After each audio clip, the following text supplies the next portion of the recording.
अस्सलाम वालेकुम। Lecture 61 start करते हैं कैफ वन का जी।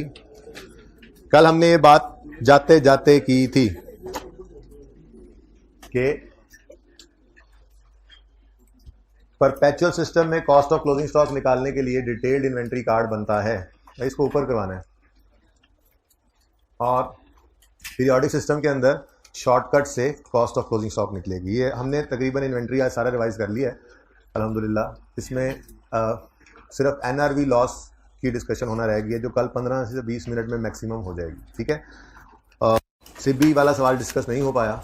वैसे आप लोगों ने ट्राई किया होगा, बेहतरी आ रही है आपकी, हर अटैम्प्ट के अंदर बेहतरी आ रही है सवालों को अटैम्प्ट करते हुए, क्योंकि हम चीज़ें ज़्यादा पढ़ते चले जा रहे हैं आहिस्ता आहिस्ता। ठीक है, तो होपफुली कल में थोड़ा सा एनआरवी की बात करने के बाद, क्योंकि इन्वेंट्री तकरीबन रिवाइज हो गया है, हम उम्मीद है कि क्लोज कर पाएंगे रेक्टिफिकेशन के टॉपिक को सिबी और टाइमथी वाला सवाल करने के बाद। चाहे आपसे हो भी गए हैं, मैंने वो करवाने हैं दोनों सवाल अभी तक। टेस्ट के अंदर सिर्फ एक सवाल है, रेक्टिफिकेशन का ही है, 10-15 नंबर का, मुझे याद नहीं कितने नंबर का बनाया था। और अगली बात, मंडे से इंशाल्लाह हम statement of change in equity को स्टार्ट कर लेंगे। ठीक है, अब वो पूरा लेक्चर हो या हाफ लेक्चर हो पाए, उसके ऊपर करेक्शन ऑफ एरर का कुछ बचा हुआ होगा, पीआरएस की रिवीजन जैसे रहती है, ज़रूरी समझता हूँ थोड़ी सी बात करनी है तो उस तरह की कोई बात करनी पड़ जाए तो हाफ शायद लेक्चर जो है वो मंडे को लगे। बहरहाल मंडे को इन एनी केस इंशाल्लाह हम स्टेटमेंट ऑफ इक्विटी शुरू कर लेंगे और 3 दिन का वो टॉपिक है, 3 से 4 दिन में उसको बिल्कुल एग्जाम लेवल पे लाके फिर IAS 8 के लिए हम तैयार होंगे। करेक्शन हम वैसे कर चुके, बाकी टॉपिक्स वैसे पढ़ चुके हैं। IAS 8 के अंदर हर टॉपिक ही आ जाता है। IAS 8 में इवन IAS 40 आया होगा कि आपने कॉस्ट मॉडल पे थे, फेयर वैल्यू मॉडल पे स्विच किया, चेंज इन पॉलिसी है, आपकी कोई गलती पुरानी पकड़ी गई है, करेक्शन ऑफ एरर आ गया। ठीक है ना, आपने जो है वो एसेट बेचा है, गलती होगी, करेक्शन ऑफ एरर आ गया। ठीक है ना, तो इस तरह से चेंज इन एस्टीमेट है, चेंज इन अकाउंटिंग पॉलिसी है, प्रायर ईयर एरर करेक्शन है उसके अंदर, तो हम उसके काबिल इस टॉपिक के बाद इंशाल्लाह फिर पूरी तरह हो जाएंगे। लेकिन IAS 1 यानी स्टेटमेंट ऑफ इक्विटी बनाने के बाद, क्योंकि statement of changes in equity IAS 8 के अंदर तकरीबन हर सवाल के अंदर है, कुछ में ना हो तो, वरना हर सवाल में हमने उसको भी बनाना होता है। तो जाहिर है पहले फिर वो सीखेंगे तो अगले टॉपिक में उसको जाकर अप्लाई करेंगे। ठीक है, चलें, तो हम ये बात कर रहे थे जी, कल जाते जाते हमने ये बात की थी कि परपेचुअल सिस्टम में डिटेल्ड इन्वेंट्री कार्ड बनता है। ठीक है, और इन्वेंट्री का अकाउंट बनता है। ठीक है, जो चीज़ों के आने को डेबिट साइड पे कॉस्ट ऑफ परचेज रिकॉर्ड करता है, चीज़ों के जाने को क्रेडिट साइड पे कॉस्ट ऑफ से। ये सारी बात आज अच्छी तरह समझ आ जाएगी क्योंकि आज हमने काम यही किया। ठीक है, तो इस सारी बात को दोबारा बाद में आकर देखेंगे, पहले जाकर हम थोड़ा सा इसको समझते हैं। ये बात हमने डिसाइड की थी ना कि परपेचुअल सिस्टम में इन्वेंट्री का अकाउंट बनता है जबकि पीरियोडिक में परचेजेस का। इससे भी थोड़ा सा पीछे आते हैं, ऐसे ही एक एग्जांपल बनाते हैं। मेरे पास ओपनिंग में 50 रुपये कैश पड़ा था, मैंने कुछ कैश सेल्स की, कुछ क्रेडिट सेल्स की, कुछ मैंने एक्सपेंसेस इनकर किए, मैंने क्रेडिटर को एक पेमेंट की। क्लोजिंग बता दें, ये क्लोजिंग अज्यूम नहीं करना, बाकी डाटा अज्यूम था, क्लोजिंग बैलेंसिंग निकालना है ना यार, इतनी स्टार्ट में तुमने ये कर दिया।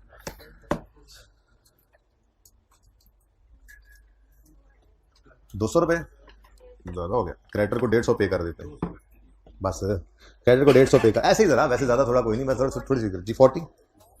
अच्छा, अब कैश का लेजर है जो ये बता रहा है कि स्टार्ट पीरियड के स्टार्ट में, जिस पीरियड का ये लेजर बना हुआ है, इसके स्टार्ट में हमारे पास पड़े हुए थे 50 यार, जो भी है बता दो बस। पीरियड के स्टार्ट में हमारे पास पड़े हैं 50 रुपये, कैश पीरियड में आया 120 और 170, कैश गया 90 और 150, और 100 रुपये कैश पड़ा होना चाहिए, हुआ तो पता नहीं, पड़ा होना चाहिए, ये लेजर ये बता रहा है, ऐसे ही है ना। अब ये पड़ा या नहीं पड़ा है, उसके लिए क्या करोगे, क्या करोगे, ये कैश पड़ा होना चाहिए, लेजर कह रहा है इतना कैश पड़ा होना चाहिए, कंफर्म कैसे करोगे, जाके दराज खोलोगे, गिनती कर लोगे, फिजिकल काउंट। ठीक है ना। अच्छा, और अगर नहीं इतना होगा तो हम कहेंगे लगता है चूना लग गया। मैंने ऐसे ही फिक्स एसेट का अकाउंट बनाना, मैंने कहा यार AC का अकाउंट है, ठीक है, फिर अज्यूम कर रहा हूँ मैं कि 1 रुपये का एक AC है, तो हमारे पास सिफर अपनी मर्जी से लगा लेना, हमारे पास पीरियड के स्टार्ट में 9 AC पड़े थे, हमने 3 AC और खरीद लिए और 2 AC हमने इस पीरियड में पुराने बेच दिए। तो क्लोजिंग डेट पर हमारे पास बैलेंसिंग फिगर बताओ कितने AC, 10 AC पड़े होने चाहिए। ये लेजर में क्या बता रहा है कि हमारे पास 10 रुपये के AC, 10 AC पड़े होने चाहिए।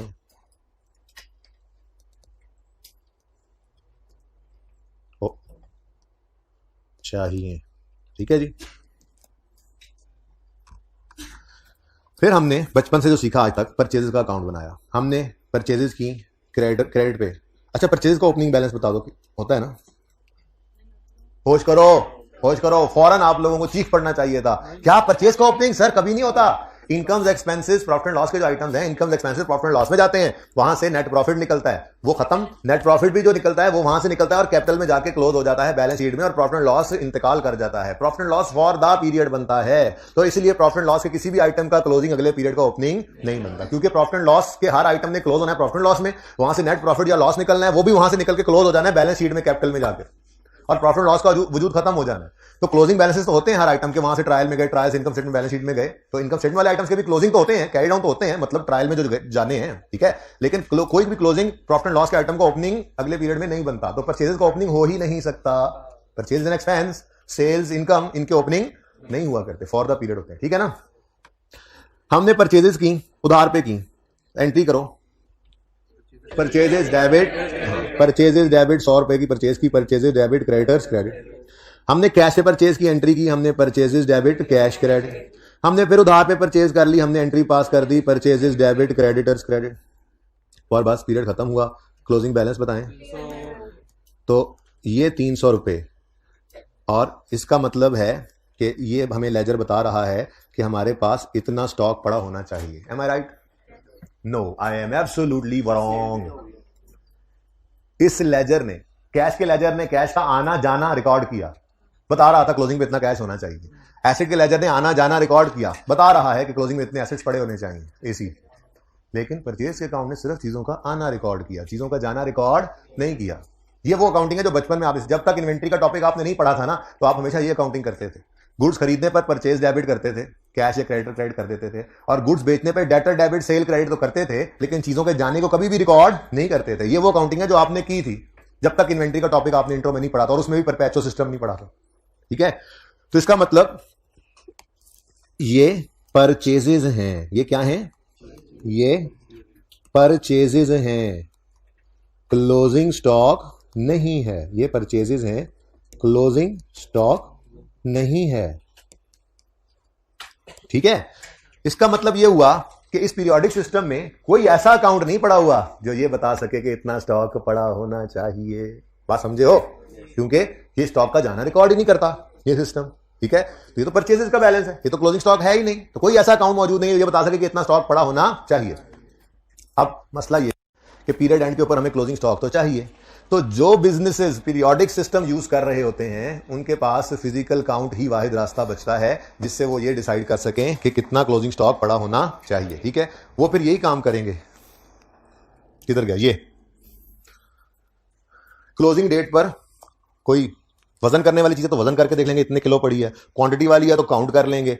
तो सबसे पहले क्वांटिटी हम फिजिकली काउंट करेंगे, उस पर FIFO या F को लगाकर रेट कोई एक असम्पशन से लगाएंगे और अमाउंट निकाल लेंगे, ठीक है। तो ये कॉस्ट ऑफ क्लोजिंग स्टॉक ऐसे निकलती थी, और फिर इसकी आप एंट्री करते थे क्लोजिंग स्टॉक बैलेंस शीट में डेबिट और cost of sales profit and loss में क्रेडिट।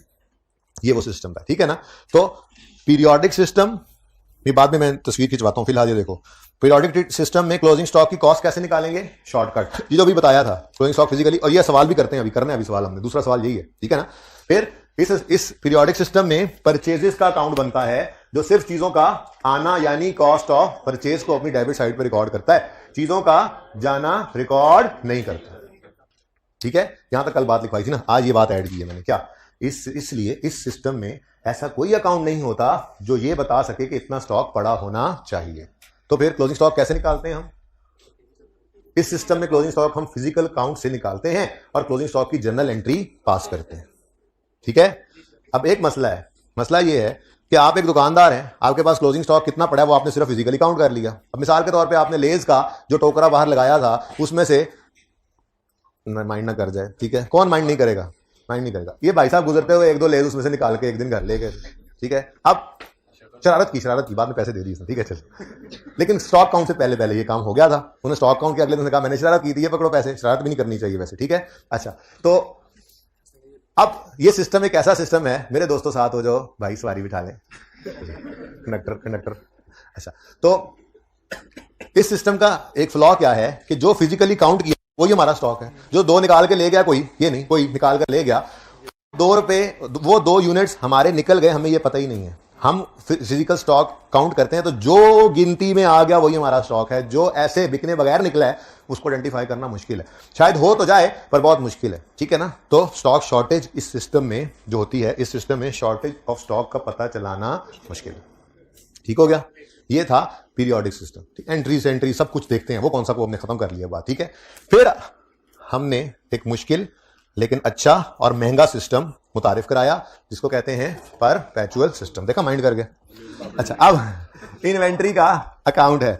अमी कॉल यहीं बैठ के सुन लेते यार तुम, ठीक है। इन्वेंट्री का अकाउंट बनता है, परचेजेस का नहीं, इन्वेंट्री का अकाउंट बनता है। तो सबसे पहली बात, inventory is an asset, this is not an expense और income, this is balance sheet item. तो इसका मतलब इसका ओपनिंग बैलेंस भी होगा, ठीक है, ब्रॉड डाउन होगा, ठीक है। और मिसाल के तौर पे मैं कहता हूं जी मेरे पास 30 रुपए का स्टॉक ओपनिंग में पड़ा था, ठीक है। फिर जब गुड्स परचेज करनी है मैंने, तो इस सिस्टम में परचेज का अकाउंट तो बनना ही नहीं है, वो एंट्री मैंने परचेजेस डेबिट की बजाय इन्वेंट्री डेबिट करनी है। मैं फिगर भी वही उठा लेता हूं, ठीक है। मैंने 100 रुपए की उधार पे चीजें खरीदी, एंट्री की इन्वेंट्री डेबिट क्रेडिटर्स क्रेडिट। मैंने कैश पे चीजें खरीदी तो एंट्री करूंगा इन्वेंट्री डेबिट कैश क्रेडिट। मैंने उधार पे फिर चीजें खरीदी, एंट्री करूंगा इन्वेंट्री परचेजेस नहीं debit, inventory debit creditors credit. लेकिन एट द सेम टाइम जब चीजें बेचूंगा तो इस इन्वेंट्री के अकाउंट में इसने चीजों के जाने को भी रिकॉर्ड करना है, तो उसकी एंट्री अभी सिखाऊंगा। उसकी एंट्री होती है cost of sale debit inventory credit. तो बहरहाल इन्वेंट्री के अकाउंट में जाने वाली गुड्स का भी रिकॉर्ड रखना है, लेकिन इन्वेंट्री है, कॉस्ट पे बन रही है, तो यहां पे सेलिंग प्राइस नहीं आती, कॉस्ट ऑफ सेल। ये क्या लिखा मैंने, कॉस्ट। ये जहां मैंने ये बताया भी था आपको कि दरअसल ये सेल का अकाउंट नहीं है, ये कॉस्ट ऑफ सेल है। कभी तो इस पूरे लेजर में हमने इस कार्ड में हमने कहीं सेलिंग प्राइस यूज नहीं की थी, ठीक है ना। सेलिंग प्राइस कहां आएगी, वो प्रॉफिट एंड लॉस के टॉप पे सेल्स में आती है। वो भी देखते हैं, वो एंट्री करेंगे, सेल्स आएंगी, वो हमारा सेल्स वाला काम तो होना है। लेकिन ये जो हम सेल्स के कॉलम में लिख रहे हैं, दरअसल ये कॉस्ट ऑफ सेल्स का कॉलम है, इसमें चीजों का जाना रिकॉर्ड हो रहा है। तो इन्वेंट्री के रिकॉर्ड में चीजों का आना जाना कॉस्ट पे होता है, ठीक है। तो ये एंट्री कॉस्ट ऑफ सेल की हमारी यहां पर हुई। मिसाल के तौर पे हमने कहा जी 80 रुपए और मिसाल के तौर पे 130 रुपए। क्लोजिंग बताओ, 120 रुपए। अब ये एक ऐसा अकाउंट है जो ये कह रहा है कि 120 रुपए का स्टॉक पड़ा होना चाहिए। कितना स्टॉक पड़ा होना चाहिए, just like the former two. इतना कैश पड़ा होना चाहिए, इतने एसी पड़े होने चाहिए। ये नहीं बता रहा था, लेकिन अब इसने आके बताया इतना स्टॉक पड़ा होना चाहिए। हाँ समझो। तो परपेचुअल सिस्टम में एक पिक्चर किसी ने लेनी है तो ले लें यहां तक, ठीक है। परपेचुअल सिस्टम में हम इन्वेंट्री का अकाउंट बनाते हैं जो चीजों का आना यानी cost of purchase debit side पर रिकॉर्ड करता है, और चीजों का जाना यानी कॉस्ट ऑफ सेल अपनी क्रेडिट साइड पर रिकॉर्ड करता है। तो ऐसे अकाउंट में पीरियड एंड पर एक बैलेंस मौजूद होता है, एक बैलेंस होता है, यानी ये अकाउंट बता रहा होता है कि इतना स्टॉक पड़ा होना चाहिए। तसल्ली करनी है तो जाके गिनती कर लो, पूरा है तो ठीक है, नहीं तो फिर लगा गया कोई चूना स्टॉक में भी, ठीक है, समझे हो हैं। फिर कैमरे लगाओ, कैमरे भी चोरी तो नहीं रोकते। नॉर्मल लॉस बिजनेस का पार्ट होता है, बच्चों ने सालों ने पढ़ाया होगा, ठीक है ना। कि नॉर्मल लॉस जो है ना, आपको आपने अगर 100 लेस बेचने हैं तो आप 105 ही भर के रखेंगे कि 5 तो किसी ने लेके उड़ना ही उड़ना है। भाई कैमरा कौन सा हाथ लेके खड़ा होता है, कैमरे ने हाथ निकाला हुआ है जैसे कि कैमरा। तो बहरहाल नॉर्मल लॉस हो ही जाता है। खैर छोड़ें इस बात को, मेरे इस वक्त ये मकसद नहीं है। तो इतना स्टॉक पड़ा होना चाहिए, ठीक है। तो ये सिस्टम में कल हमने बात लिखी थी, जरा इसको मजीद देख लेते हैं। परपेचुअल सिस्टम में कॉस्ट ऑफ क्लोजिंग स्टॉक निकालने के लिए डिटेल्ड इन्वेंट्री कार्ड बनता है। हमने बनाया था, ये फाइफो में बनाया था, इसे कॉस्ट ऑफ क्लोजिंग स्टॉक निकली थी। फिर हमने एफको में बनाया था, ये कॉस्ट ऑफ क्लोजिंग स्टॉक। तो कॉस्ट ऑफ क्लोजिंग स्टॉक निकालने के लिए अच्छा खासा काम करना पड़ता है इस सिस्टम में। डिटेल्ड इन्वेंट्री कार्ड बनता है, ठीक है। तो डिटेल्ड इन्वेंट्री कार्ड बनता है, और दूसरा इन्वेंट्री अकाउंट बनता है जो चीजों का आना यानी कॉस्ट ऑफ परचेज को डेबिट साइड पर रिकॉर्ड करता है, और चीजों का जाना यानी कॉस्ट ऑफ सेल्स को अपनी क्रेडिट साइड पर रिकॉर्ड करता है, ठीक है। तो फिर इस सिस्टम में इन्वेंट्री का अकाउंट है, इन्वेंट्री का अकाउंट ये बताता है कि ये रेंट पर इतना स्टॉक पड़ा होना चाहिए, और फिजिकल अकाउंट से तसल्ली कर लेंगे, ठीक है। तो इस सिस्टम में शॉर्टेज का पता चलाना भी क्या है, आसान है। बात समझे हो, ठीक है। तो ये दोनों सिस्टम्स में फर्क है मोटा मोटा, उसके बाद जो फर्क होंगे मैं बताता जाऊंगा, लेकिन अभी तो कहानी हम बढ़ाएंगे। इसकी पिक्चर ले लीजिए। सबसे बड़ा मेन फर्क तो यही है कि इन्वेंट्री का अकाउंट और परचेज का अकाउंट, ठीक है ना। बाकी अब एंट्रीज से देखते हैं, हम सवाल की जनरल एंट्री से बात शुरू करेंगे, लेजर्स बनाएंगे, ट्रायल बनाएंगे, इनकम स्टेटमेंट बैलेंस शीट बना डालेंगे, परपेचुअल सिस्टम को पूरा समझेंगे, क्योंकि इस परपेचुअल सिस्टम में भी एनपीओ के टॉपिक में एक ट्रायल से सवाल करेंगे। अब ट्रायल आपने पढ़ा हुआ है इंट्रो में, तो वहां जाके फिर मैं आपको जब ये बात करूंगा कि ट्रायल को देख के बताओ परपेचुअल है या पीरियोडिक, तो फिर आप बैठे होगे। तो ये इसीलिए सारी बात अभी कर लेंगे, ठीक है, ताकि आप बैठे ना हो मुंह उठा के।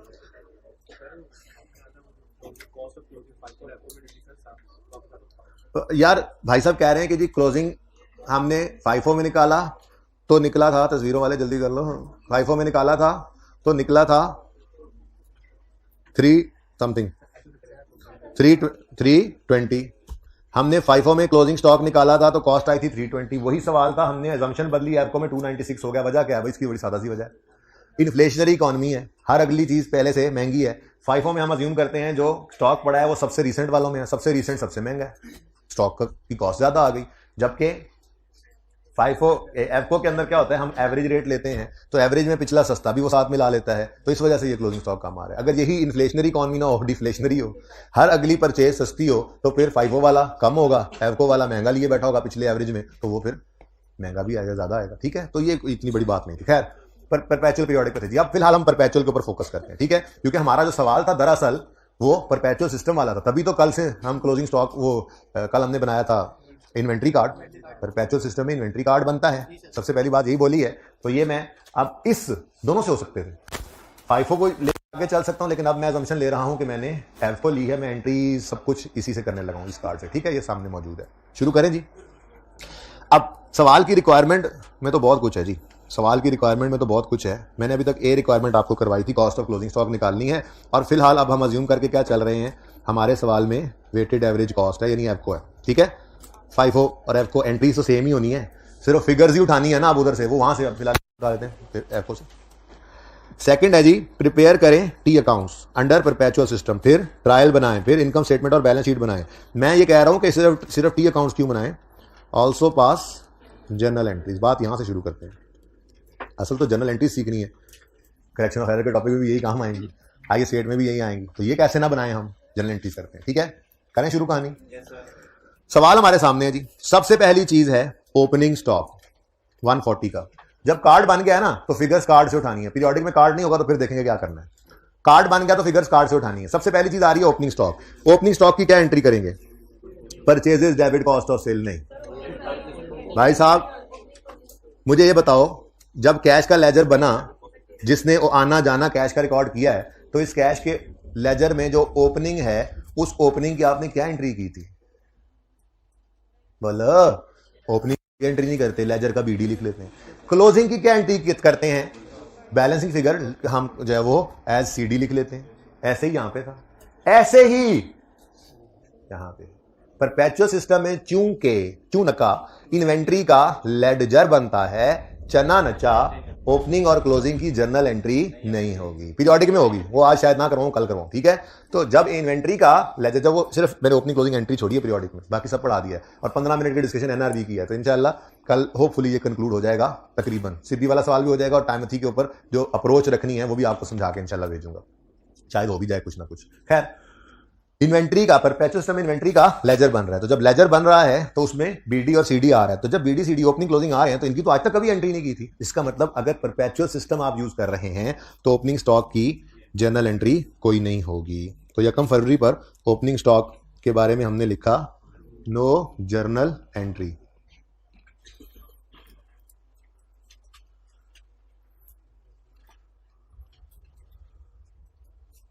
लिखें एंट्रीज की हेडिंग दे लें और लिखना शुरू करें।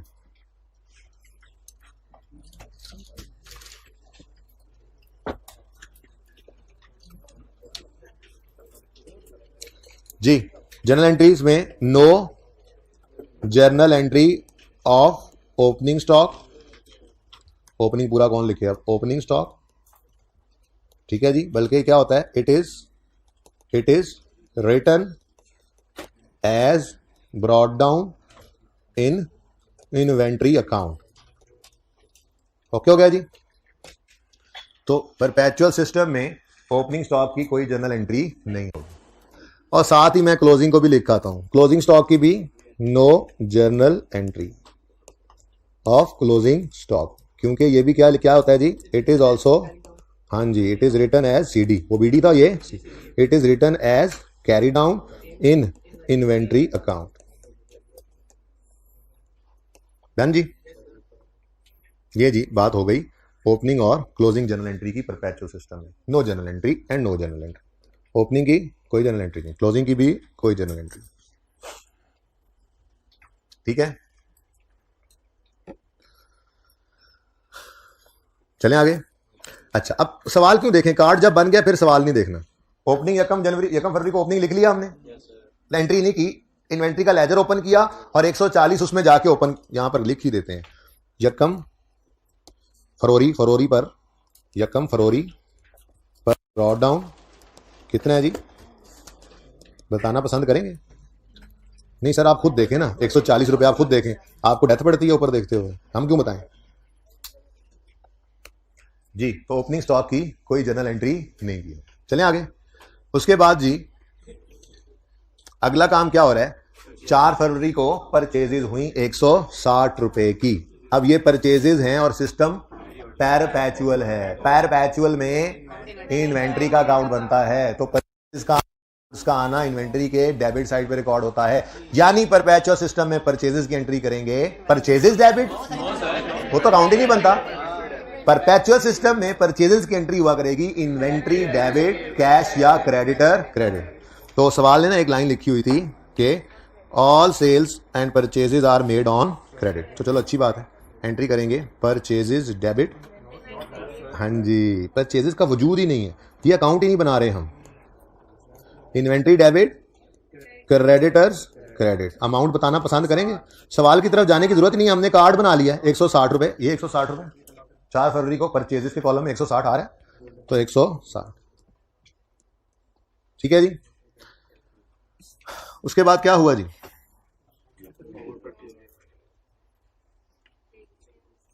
दैन जी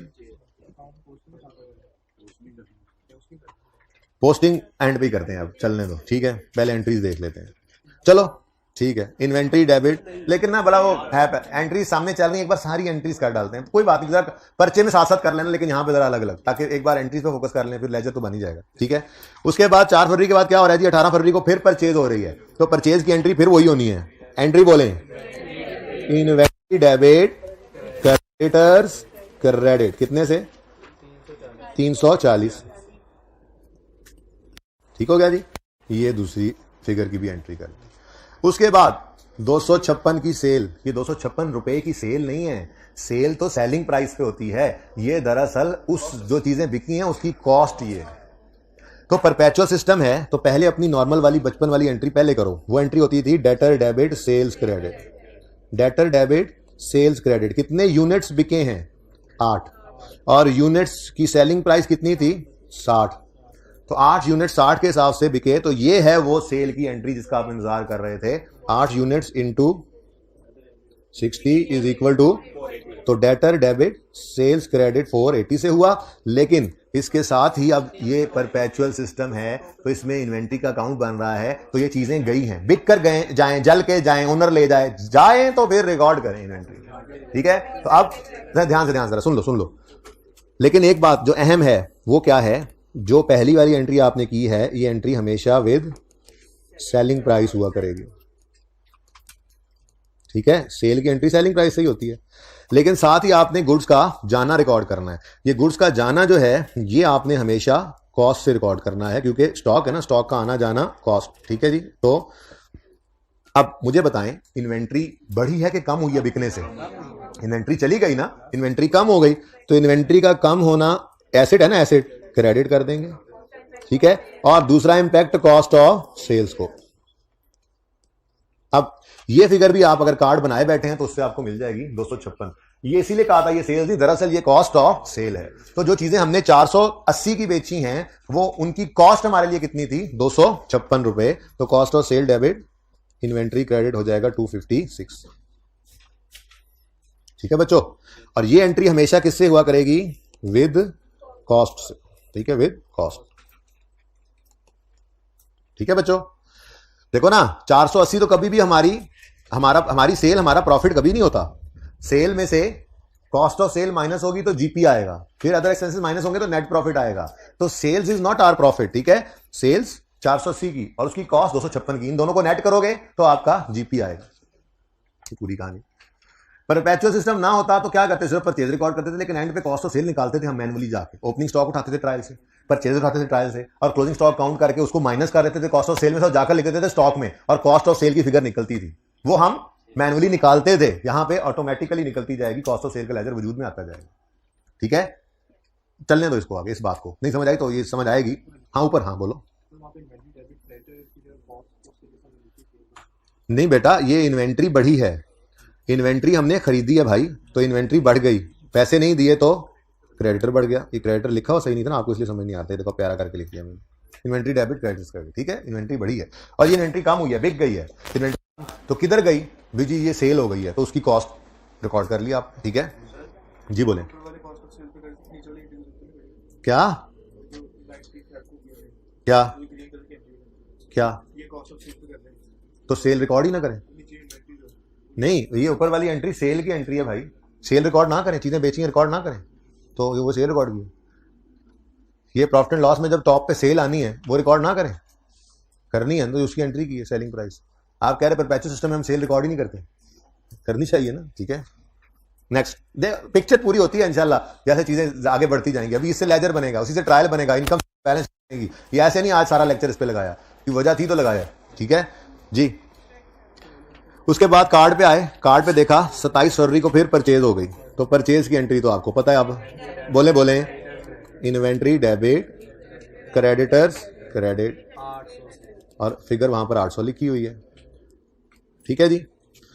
उसके बाद फिर सेल्स हो रही है, और सेल हुए हैं 24 यूनिट्स। अब ये कॉस्ट ऑफ सेल है, पहले भाई सेल बुक करें, चीजें बेची हैं तो सेल नहीं रिकॉर्ड करनी, डेटर डेबिट से। वो बचपन वाली एंट्री भूल गए हो 55 में आके, ठीक है। तो बचपन वाली एंट्री नहीं भूलनी है, सेल करने की एंट्री तो आज भी वही है। उधार पे सेल की तो एंट्री आपने, ये बस जरा डिफरेंट इसलिए मैंने कलर से की है क्योंकि बाकी सारी एंट्री जहां पर स्टॉक वाली चल रही थी, बीच में एक सेल वाली आ गई, वो सारी कॉस्ट पे हो रही थी, चीजों का आना जाना। वो माना कि आना परचेज प्राइस पे था, और जाने के लिए हमने, क्योंकि वो पहले भी गुड्स पड़ी थी तो एवरेज रेट निकाल लिया था, रेट वो भी कॉस्ट ही एवरेज आउट की थी, ठीक है ना। अच्छा, तो कुछ क्लियर हो रहा है, थोड़ा थोड़ा स्लोली फायदा हो रहा है, इससे रिवीजन अच्छी होगी इंट्रो की। Debtor debit, sales credit, 24 units बिके हैं, और आज भी 60 के। ये डिफरेंट भी हो सकता था, लेकिन सवाल ने कहा ये 24 यूनिट भी 60 के बिके। डिफरेंट हो जाता तो डिफरेंट, अगर सेलिंग प्राइस बढ़ जाती तो बढ़ जाती, हम बढ़ा के रिकॉर्ड कर लेते, ठीक है ना। लेकिन बढ़ा नहीं, वही रेट है, हमने वही रेट रखा, 60 रुपए का एक यूनिट बेचते हैं तो बेच दिए, 24 भी बेचे तो 60 का एक टूथपेस्ट जी 1440, 1440। सिस्टम पीरियोडिक हो चाहे परपेचुअल हो, सेल वाली एंट्री हमेशा यही रहनी है, ठीक है। हाँ, ये 1440। लेकिन साथ ही अलार्म बजेगा, अलार्म जब हम जाकर देखेंगे लाल बत्ती जल रही होगी, वहां पर लिखा होगा चीजों का जाना रिकॉर्ड करो, इन्वेंट्री का लेजर बन रहा है, देखो मसला ही कोई नहीं। कॉस्ट ऑफ सेल्स डेबिट और इन्वेंट्री क्रेडिट वाली एंट्री कर लेते हैं, और ये एंट्री हमेशा होती है विद कॉस्ट, और कॉस्ट कार्ड से मिल रही है। अच्छा, फाइफो है, एफको है, तो इकट्ठी फिगर मिल गई। अगर फाइफो होता तो क्या मसला था, कोई मसला नहीं था। किधर गया फाइफो, ये यहां पे हम इन दोनों को कॉस्ट ऑफ सेल रिकॉर्ड करना है, दोनों को ऐड कर लेते हैं, कॉस्ट ऑफ सेल रिकॉर्ड करना है, तीनों को ऐड कर लेते हैं, कोई मसला कोई नहीं है, उसमें भी कॉस्ट निकल आती, वो फाइफो वाली थी, वहां पे एक फिगर आ रही है, ठीक है ना। ओके, यानी कॉस्ट ऑफ सेल की एंट्री अगर इसमें तो ये दोनों 140 जमा 96 करके करते, और ये तीनों ऐड करके करते, ठीक है। लेकिन एफको है, इसके अंदर एक ही फिगर इकट्ठी पड़ी हुई है, तो 888 से आपने एंट्री पास की, कॉस्ट ऑफ सेल्स डेबिट और इन्वेंट्री क्रेडिट, और क्लोजिंग स्टॉक की एंट्री अगेन आपने नहीं करनी। तो ये सारी डिस्कशन अभी तक मैंने जो की है, ये सिर्फ इन्वेंट्री के पॉइंट ऑफ व्यू से की है। अब बाकी सवाल भी कर लेते हैं, ठीक है। मैं तो कहता हूं इसकी पोस्टिंग भी कर लेते हैं, इन्वेंट्री, क्योंकि आप रिवाइज कर रहे हैं, इन्वेंट्री की पोस्टिंग भी कर लेते हैं, ठीक है। सबसे पहले ओपनिंग स्टॉक की कोई एंट्री नहीं है, बल्कि उसको हमने लेजर में एज आ ब्रॉड डाउन लिख लिया है, लिख लिया जी। उसके बाद पहली एंट्री क्या हो रही है, inventory debit creditor credit, inventory debit कितने, क्या क्रेडिटर ऊपर पड़ा जी, इन्वेंट्री डेबिट क्रेडिटर क्रेडिट 160 से। ये इन्वेंट्री का लेजर, जरा उधर से जगह खाली की थी, पहले मैंने इन्वेंट्री इधर टॉप पे ही बनाया था, लेकिन फिर जो 2-3 एंट्रियां भूल गया था, वो मैंने वो जगह को नहीं, चलो इसको निकालो, इधर ले आओ, ये हुआ असल में, ठीक है ना। तो इन्वेंट्री इधर बोला हुआ है, तो एंट्री बोलो, इन्वेंट्री डेबिट और क्रेडिटर्स क्रेडिट, पता नहीं यकम फरवरी पर कोई ओपनिंग क्रेडिटर्स हो भी सकते हैं, नहीं भी हो सकते हैं, मैंने अभी आगे सवाल नहीं पढ़ा, मुझे पता नहीं है। ठीक हो गया, सही है ना। अब इन्वेंट्री डेबिट, बचपन में ऐसी एंट्री सीखी होंगी आपने, पहले सिर्फ फिगर लिखते होते हैं, इन्वेंट्री डेबिट क्रेडिटर क्रेडिट कितने से जी 160 से। यहां पे आपने लिखा इन्वेंट्री 4 फरवरी, यहां पे आपने लिखा क्रेडिटर्स 4 फरवरी। ठीक है, डन। नेक्स्ट, फिर इन्वेंट्री खरीदी गई। ये इतनी अगर गुस्से में इन्वेंट्री खरीदोगे तो फिर बाकी एंट्रीज कैसे करोगे। 160 ज्यादा तमीज से लिख लेते हैं। चलें जी नेक्स्ट, ये पहली एंट्री हो गई जी 4 फरवरी वाली। 18 फरवरी को क्या हुआ, फिर यही हुआ 340 से एंट्री इन्वेंट्री डेबिट और क्रेडिटर क्रेडिट। ठीक है जी, इन्वेंट्री किस दिन जी, किस दिन, पहले 8 क्यों बोला, 18 फरवरी, और यहां पर क्रेडिटर्स क्रेडिट और 18 फरवरी। ठीक हो गया जी। नेक्स्ट 19 फरवरी की एंट्री है, उसमें आप भाई इधर देखो मेरे दोस्त, अब सेल की एंट्री हो रही है। सेल की एंट्री वही पुरानी बचपन वाली सेल की एंट्री, डेटर डेबिट। अब मुझे अगेन पता नहीं है कि यकम फरवरी के पे कोई ओपनिंग डेटर्स हैं, अगर हुए तो वो ब्रॉड डाउन लिख लेंगे। फिलहाल मैंने आगे सवाल नहीं पढ़ा, मैं सिर्फ एंट्रीज करवा रहा हूं इन्वेंट्री वाली ना, जो कर ली है हमने। ठीक है, तो जी डेटर डेबिट 1440 से और सेल्स क्रेडिट 1440। सेल्स का तो ओपनिंग हो नहीं सकता, क्या हो सकता है, नहीं हो सकता। किस दिन जी, ये सेल किस दिन हुई है, ऊपर वाली, sorry sorry sorry sorry sorry जी 480 से डेटर डेबिट और सेल क्रेडिट। फर्क कोई नहीं था, लेकिन मैं तरतीब भी नहीं छेड़ना चाह रहा, वो बाद में लिख लेते थे जी। किस दिन ये सेल हुई है, 19 फरवरी को उधार पर। यहां पे हम लिखेंगे ये सेल्स की हैं हमने 19 फरवरी को। ठीक हो गया, लेकिन साथ ही दूसरी एंट्री करनी पड़ेगी, क्योंकि परपेचुअल सिस्टम में सेल के वक्त दो, सेल रिटर्न पे भी 2 एंट्रीज होंगी, लेकिन चलो सेल रिटर्न अभी है नहीं। ठीक है, जब आएगी देख लेंगे। सेल के वक्त देखो ना, आपको सेल की एंट्री आ गई तो सेल रिटर्न की उसी को उलट होती है, उलट हो जाएगी, इसलिए सिखा रहा हूं, जितना वो सीख लो बस। ठीक है, तो सेल के वक्त परपेचुअल सिस्टम में 2 एंट्रीज होती हैं, पहली debtor debit sale credit with selling price, दूसरी cost of sale debit inventory credit. तो कॉस्ट ऑफ सेल्स डेबिट, इसका भी कोई ओपनिंग नहीं होगा, कॉस्ट ऑफ सेल भी प्रॉफिट एंड लॉस का आइटम है। तो कॉस्ट ऑफ सेल्स डेबिट और इन्वेंट्री क्रेडिट। यहां पे आपने लिखा कॉस्ट ऑफ सेल, तो यहां पे क्या लिखना है जी 19 फरवरी, क्या 18 है, और यहां पे आप लिखोगे इन्वेंट्री, जगह जरा कम है, एब्रीविएशन चल रहे हैं। ठीक हो गया जी। उसके बाद 27 फरवरी आता है, 19 के बाद। 27 फरवरी को क्या हुआ, फिर चीजें खरीद ली। परपेचुअल सिस्टम है तो डेबिट इन्वेंट्री को करना है, परचेजेस को नहीं करना। तो एंट्री बनी इन्वेंट्री डेबिट कितने से, 800 से इन्वेंट्री डेबिट और क्रेडिटर क्रेडिट जी बेटा 27 फरवरी, और ये क्रेडिटर्स 27 फरवरी। ठीक है, समझ आती है ये entry, inventory debit creditor credit, चीजें खरीद ली।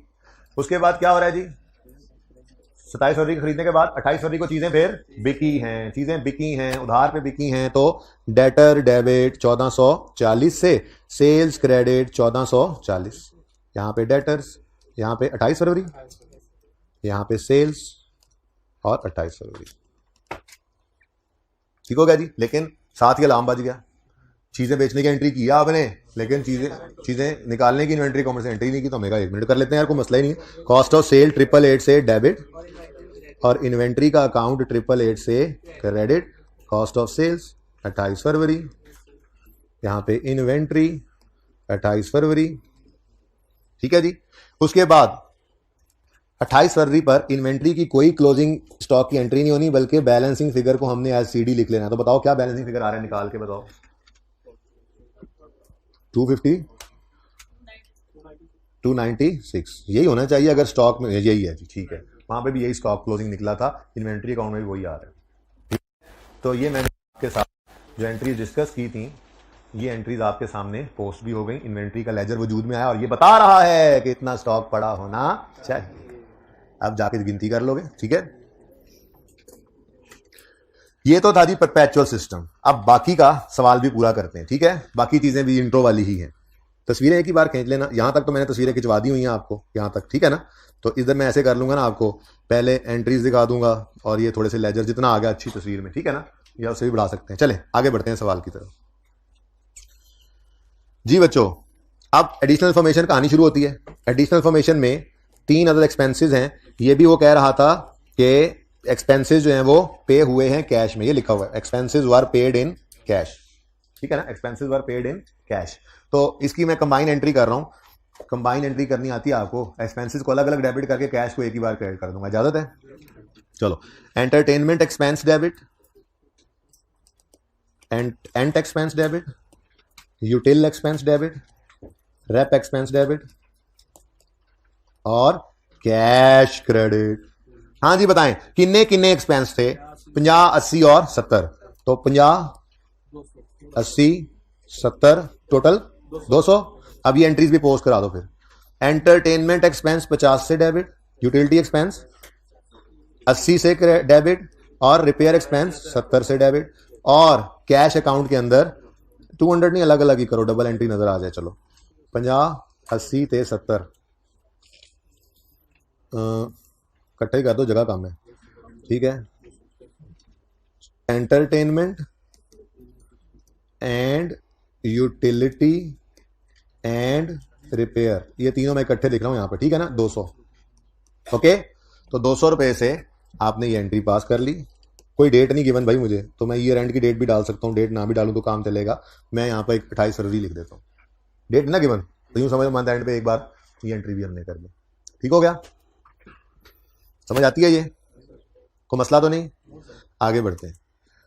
Point 2, all purchase and sales are on credit, पहले पढ़ लिया था। पेमेंट रिसीव्ड, ये क्रेडिटर से रिसीव होगी ना, क्रेडिटर को पेमेंट करते हैं, ये डेटर से रिसीव होगी, यानी इसकी एंट्री होगी कैश डेबिट डेटर क्रेडिट 1520। तो ये एंट्री भी करवा दो, आपको ये एंट्री भी हमने नहीं की, तो वो डेट हुई 28 फरवरी चल रही है। तो कैश डेबिट डेटर्स क्रेडिट 1520 से, ठीक है जी। अब कैश के लेजर का पता नहीं, हमें पता नहीं है, को ओपनिंग शायद गिवन हो, अभी तक नहीं पता नजर आया मुझे, ठीक है, आ गया तो लिख लेंगे, नहीं तो देंगे, लेकिन ये एंट्री तो पोस्ट करें, कैश का डेबिट 1520 से और डेटर्स का अकाउंट हुआ क्रेडिट 1520। यहां पे हमने लिख दिया कैश, यहां पे लिख दिया डर्ज, डर्ज, ठीक है। डेबिटर कितने बचे थे शुरू में? डेबिटर पढ़ा था पहली बार इंट्रो में, डेबिटर पढ़ते थे थोड़े से, बाकी सारे पढ़े लिखे थे। अच्छा, उसके बाद next, payment made to creditors ₹1200, इसकी एंट्री होगी क्रेडिटर्स डेबिट कैश क्रेडिट, कितने से जी? 1200 से क्रेडिटर्स डेबिट और 1200 से कैश क्रेडिट, कर्ज और कैश। ठीक हो गया? तो मसला, ओ एंट्री नहीं की, क्रेडिटर्स डेबिट, ये हमने इजाफी एक एडिशनल एक रिक्वायरमेंट डाली है ना अपने ऊपर, सारी एंट्रीज करनी है। तो क्रेडिटर्स डेबिट कैश क्रेडिट 1200 से, ठीक है। उसके बाद कहते हैं ओपनिंग कैश है, ओपनिंग कैश वॉज 100, जगह तुम्हारे लिए तो छोड़ी हुई थी, कितना है जी? 100, तो इधर लिख देंगे 100 लाख, जगह इसी के लिए छोड़ी हुई थी। एंड ओपनिंग कैपिटल वॉज 240, इसको ले जाएंगे ट्रायल में और वहां से ले जाएंगे बैलेंस शीट में। वैसे तो मैंने आपको कैपिटल का अकाउंट बनाना भी सिखा दिया हुआ है, रीवैल्यूएशन जब स्टार्ट की थी, कैपिटल और रिटेन्ड अर्निंग्स। और ये जो अगला टॉपिक स्टेटमेंट ऑफ इक्विटी हमने मंडे को शुरू कर लेना है इंशाल्लाह, उसमें भी हम कैपिटल का अकाउंट ही बनाएंगे, स्टेटमेंट फॉर्म में बन जाएगा, पर होगा अकाउंट। फिर IAS 8 में भी वो अकाउंट ही बन रहा होगा, फिर कैश फ्लो में भी वो अकाउंट ही बन रहा होगा। आगे बनाना कैपिटल का अकाउंट ही है, लेकिन क्योंकि मैं आपको इंट्रो की रिवीजन करा रहा हूं ना, तो जैसे ही आपने इंट्रो में बैलेंस शीट बनाई थी ना, मैं वही बैलेंस शीट बना रहा हूं जो आप बैलेंस शीट के अंदर लिखते थे, opening capital plus net profit less drawings, तो मैं वही वाली बना रहा हूं। इसलिए ओपनिंग कैपिटल लेजर में ओपन करके BD मत लिखो, ओपनिंग कैपिटल को ट्रायल में भी ओपनिंग ही नजर आता था, याद होगा, ठीक है, और वहीं से उठाकर आप लिखते तो उसको बैलेंस शीट के अंदर कैपिटल वाले सेक्शन में, ठीक है ना। Okay, opening capital plus net profit profit loss account से निकलता था लेस ड्राइंग्स। कुछ यादें ताजा हो रही हैं, फायदा हुआ या आज फजूल क्लास थी? अब भी कहां भी तो और फायदा होगा आपको। तो ये कैपिटल भूल न जाना, जब ट्रायल की बारी आया तो मुझे लिखवा देना, ठीक है। तो सवाल खत्म हो गया, बादशाह सवाल खत्म हो गया। लो भाई सारे लेजर्स को करो क्लोज, लेकिन अब ट्रायल की बारी आ गई ना, पहले वो लिख लें जो भूल जाता है हमें। ओपनिंग कैपिटल कितना लिखा हुआ था सवाल में? 240, डेबिट साइड पे लिखूंगा ना, अच्छा सॉरी भूल गया मैं भूल गया। अच्छा जी, अब दो अकाउंट्स, पहले एक बैलेंस वही पड़ा है, कौन सा? इन्वेंट्री का हमने बैलेंस कर ही डाला था, पहले इसका क्लोजिंग ले आओ। ओपनिंग इन्वेंट्री आएगा ना ट्रायल में, ओपनिंग इन्वेंट्री, ट्रायल में ओपनिंग इन्वेंट्री, ओपनिंग स्टॉक लिखता हूं मैं, स्टॉक ओपनिंग आता था ट्रायल में हमेशा आपके बचपन में, तो ओपनिंग आएगा ना, आता था, परपेचुअल सिस्टम में नहीं आएगा। परपेचुअल सिस्टम की निशानी ही यही है कि ट्रायल में आपको क्लोजिंग स्टॉक नजर आएगा। ठीक है, ट्रायल में स्टॉक कौन सा नजर आएगा, क्लोजिंग, और साथ एक और निशानी भी होगी कि इसी ट्रायल में कॉस्ट ऑफ सेल्स भी नजर आएगा। देखो कॉस्ट ऑफ सेल का लेजर वजूद में आ गया इन्वेंट्री का, ये तो ऊपर नीचे थे, असल में मैंने यहां पे उठा कर दिया, आपको सही नजर आता कि इन्वेंट्री का लेजर बनने का जो नतीजा एक और निकला, साथ ही एक बाय प्रोडक्ट भी साथ बन गई, कॉस्ट ऑफ सेल, वो भी क्लोजिंग बैलेंस आ रहा है कितना, 1122 फिगर 1144। अब मुझे लगा शायद ये वाली फिगर जैसी हो गई है, पर को यार ये भी कोई रूल है आपका, क्या है ये कॉस्ट ऑफ सेल्स। तो कॉस्ट ऑफ सेल्स का ट्रायल में नजर आना, ये भी एक एबनॉर्मेलिटी थी जो जब तक इंट्रो में आपने परपेचुअल सिस्टम नहीं पढ़ लिया था, ट्रायल आपको ऐसे नजर नहीं आते थे। आपको तो ट्रायल वो नजर आते थे, पहले लिखवा दो मुझे, ओपनिंग स्टॉक कितने और क्लोजिंग स्टॉक कितने, 296 और 1144। देखें जी, जो आपका बचपन वाला ट्रायल होता था ना, उसमें स्टॉक ओपनिंग आता था और इस ट्रायल में परचेजेज आती थी और क्लोजिंग स्टॉक होता था अदर इंफॉर्मेशन। लेकिन परपेचुअल सिस्टम वाले बिजनेस के ट्रायल की निशानी ही यही है कि इसके ट्रायल में नजर आएगा कॉस्ट ऑफ सेल और इसके ट्रायल में नजर आएगा क्लोजिंग स्टॉक।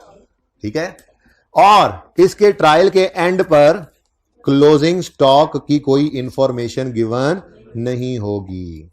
हां, यह हो सकता है कि कोई क्लोजिंग स्टॉक में गलती हो गई है, जैसे फिक्स एसेट में गलती हो जाती है, हम कहते हैं अनएडजस्टेड है, कैश बुक में गलती होगी अनएडजस्टेड है, प्रोविजन गलती होगी अनएडजस्टेड है, ऐसे ही क्लोजिंग स्टॉक में कोई गलती हो सकती है तो अनएडजस्टेड क्लोजिंग ही होगा, पर होगा क्लोजिंग।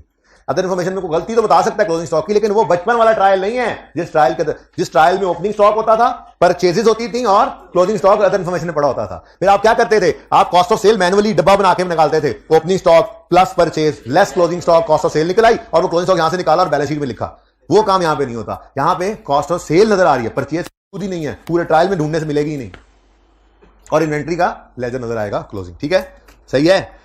ये बात ना एनपीओ के टॉपिक में जाके फिर मैंने रूल के तौर पे लिखवानी है, फिर वहां पे ना खपना, ये अभी बता दिया इसीलिए। ठीक है, कि पीरियोडिक सिस्टम में ट्रायल के अंदर कॉस्ट ऑफ सेल और इन्वेंट्री का क्लोजिंग आएगा, और परपेचुअल, और पीरियोडिक सिस्टम जो होगा उसमें ट्रायल में परचेजेज होंगी और ओपनिंग स्टॉक होगा। ठीक है, चलो जी, अब बाकी तो नॉर्मल है। सेल्स का लेजर अब तरतीब से चलते जाओ, क्लोजिंग 19-20 का फर्क है जी, बस 19-20 भाई, ये 19-20 मेरे दोस्त, ये सेल्स निकली है, ये सेल्स यहां से निकल के जाएगी ट्रायल में, वहां से निकल के जाएगी प्रॉफिट एंड लॉस के सबसे ऊपर टॉप पे। आप ये रिकॉर्ड नहीं करना चाह रहे थे उस वक्त, अब करना है ना। ठीक है, तो 1920 तो सेल्स 19-20 क्रेडिट साइड पर, 19 भी है। डेटर का ओपनिंग पूरा सवाल पढ़ लिया तो अब खुद से नहीं गले में कोई मुसीबत डाल लेनी, ओपनिंग अज्यूम करने नहीं बैठ जाना, कोई नहीं है, ओपनिंग नहीं है, बस नहीं है। ठीक है, क्लोजिंग बताएं, 400 या आपका 420, 400, ठीक है, सादा वाला 400। तो डेटर का क्लोजिंग डेबिट बैलेंस होता है 400। आगे बढ़े, और क्रेडिटर का लेजर, अब इसको भी कोई कहीं से नहीं मिला, इसका भी कोई सर पैर, तो ओपनिंग 0 ज्यूम करो अब, सिंपल। ठीक है, क्लोजिंग बताओ, सो नहीं जाग, कौन कौन सो रहा है, कौन कौन सो रहा है, जाग जाए सारे, इसको जगा दो। अच्छा जी, तो सो नहीं जाग, क्रेडिटर्स 100। ठीक है, ये घर की लड़ाई है, घर में ही क्या करो, चिप्स के पैसे पैकेट वापस कर, चुप कर जा। आगे फिर 100, कैश का क्लोजिंग 220, ये 220 है, अगर नजर नहीं आ रहा तो अब गुजारा हो जाए शायद। तो cash is an asset, debit balance है इसका 220 रुपए डेबिट आ गया। ठीक है, उसके बाद इन्वेंट्री ऑलरेडी पहुंचा चुके हैं हम, ये एक्सपेंसेस भी क्लोजिंग आएंगे, क्लोजिंग तो आते हैं, यहां से जाएंगे ट्रायल में, वहां से जाएंगे प्रॉफिट एंड लॉस में, वहां पे इंतकाल कर जाएंगे, और वजूद में आएगा कुर्बानी से प्रॉफिट, वो प्रॉफिट भी वहां से निकलेगा और कैपिटल में जाके प्रॉफिट या लॉस, वो एड या लेस हो जाएगा, वो भी इंतकाल कर जाएगा, इसीलिए फिर ओपनिंग नहीं बनेगा, क्लोजिंग होता है। यहां क्लोजिंग लिखो तो मतलब ट्रायल में जाने, यहां क्लोजिंग ना लिखो, इनकम स्टेटमेंट डायरेक्ट लिख लो, प्रॉफिट एंड लॉस लिखो, वहां से सीधा प्रॉफिट एंड लॉस में भी जा सकता है, कुछ लोग ऐसे भी पढ़ के आते हैं इंट्रो में। ठीक है, तो सभी तरीके सही है जी। Entertainment expense, util expense, rep expense, कितने कितने जी, 50, 80 और 70। 50 80 तुसी जी। अल्लाह का नाम लें और कुछ चीज़ रह तो नहीं गई। डेबिट का टोटल करें 2260 और 2260, ठीक है। और अदर इन्फॉर्मेशन में ऐसी कोई बात नहीं है क्लोजिंग स्टॉक के बारे में। तो ये परपेचुअल सिस्टम, पूरा परपेचुअल सिस्टम आपके सामने है इस वक्त, ये ठीक है। अच्छा भाई फर्क आता तो कोई गलती होती। अच्छा जी, अब ये मैं तस्वीरें बनवाता हूँ, सब्र कर जाए पहले ना, तस्वीरों में पीछे पड़ जाते हैं, समझे ना। तो अलग अलग तस्वीरें छिकवा दूंगा जी। सुने, रिक्वायरमेंट 1 थी क्लोजिंग स्टॉक की कॉस्ट निकालो, कार्ड बनाया। रिक्वायरमेंट 2 थी, ये तो एवं है ना, ये तो रिक्वायरमेंट एवं है। रिक्वायरमेंट 2 थी लेजर्स बनाए, बना डाले। रिक्वायरमेंट 3 थी ट्रायल बनाए, बना डाला। रिक्वायरमेंट 4 है इनकम स्टेटमेंट बैलेंस शीट बनाओ, बना देते हैं जी, मिनट लगेगा। तो 3 से ही चलते हैं ट्रायल की, मैं तो कहता हूँ। नहीं चलो छोटे बच्चे बन जाते हैं, ठीक है। सबसे पहले प्रॉफिट एंड लॉस बनाते हैं। प्रॉफिट एंड लॉस में सेल्स आती हैं, सेल्स नजर आ रही हैं आपको 1920, ये ठीक है जी। तो 1920 सेल्स लेस। अब देखो, आप एक काम किया करते थे, कॉस्ट ऑफ सेल लिखते थे, ओपनिंग, परचेजेस, क्लोजिंग, और फिर वो, ऐसा कुछ करने की जरूरत नहीं है आज हमें कॉस्ट ऑफ सेल प्लेट में उन्होंने डालकर दे दी है। तो कॉस्ट ऑफ सेल की ही फिगर निकल आई है, वो डायरेक्ट यहां पर आकर माइनस करें। कितनी ही सहूलत है इस सिस्टम की, ठीक है।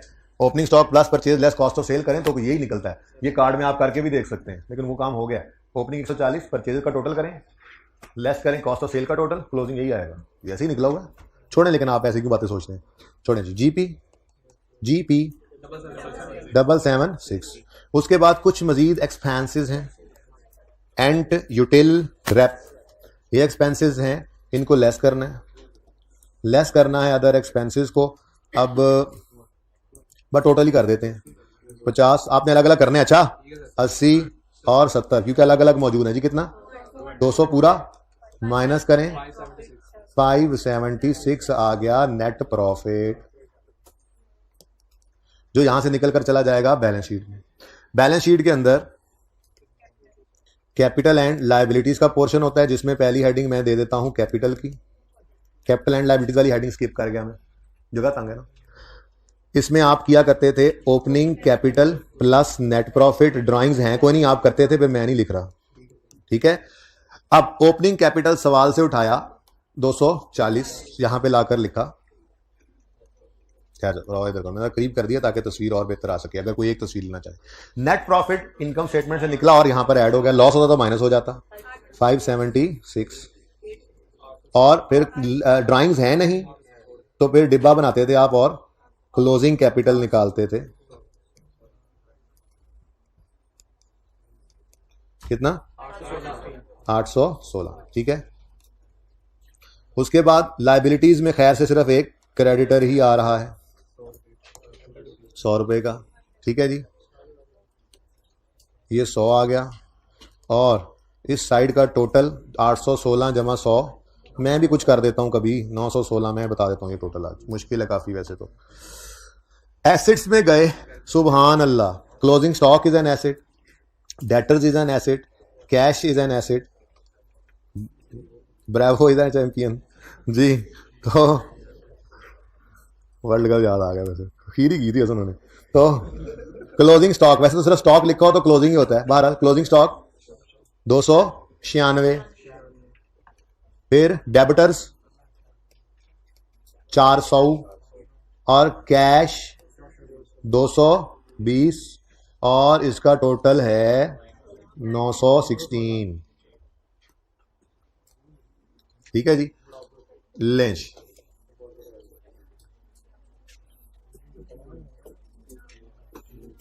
अगर किसी का कैमरा ऐसा हो कि वो एक तस्वीर में ये लेना चाहे तो ले सकते हैं, फिर मैं अलग अलग भी तस्वीरें खींचवा देता हूं।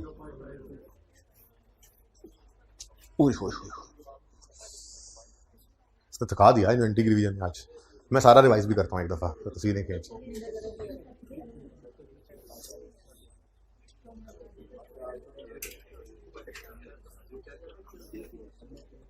यहां से बन जाती है तस्वीर। अच्छा जी, अब कुछ बच्चे ऐसे होंगे जो ये चाहेंगे नहीं, ये चाहेंगे चाहेंगे जिसमें एक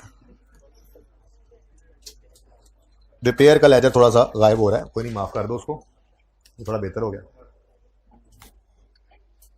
रिपेयर का लेजर थोड़ा सा गायब हो रहा है।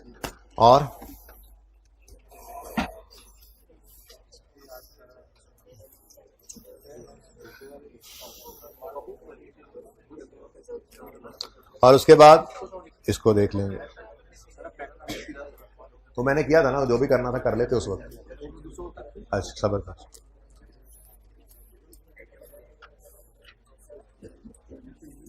एसी का टेम्परेचर ज्यादा कराना है, इसको ना ऊपर करवा दें यार, ये बच्चों को सीधा ही लगा हुआ है।